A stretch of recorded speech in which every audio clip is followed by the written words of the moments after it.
guys, I'm going to show you how to join two ends of a scarf to make it an infinity scarf. As you can see from this example, I have a red side and a navy side, and I'm going to join them together.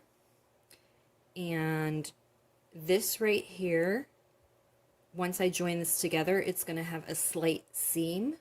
So you're going to have a seam that should go on the inside of your piece. And I'm going to use my navy yarn. In this case, I could use either my red or the navy yarn since it has both colors, but my preference here is to use my navy yarn. I'm going to make a slip knot as I normally would if I were starting a chain or a foundation of a piece. But in this case, I am going to go through the chain on the navy side and on the red side. I'm going to take my working yarn. I am going to pull through both. Then I'm going to look for the next navy chain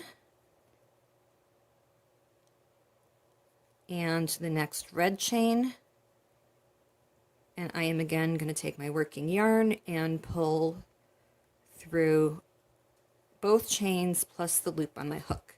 And I'm going to continue this all the way down the row, and I'll meet you back here once I'm at the end of my row.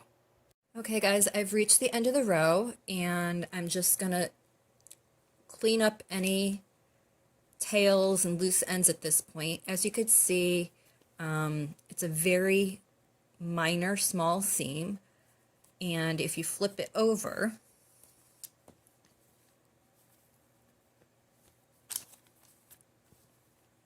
you really can't tell that there's a seam at all. And again, I'm just going to clean up these tails and loose ends.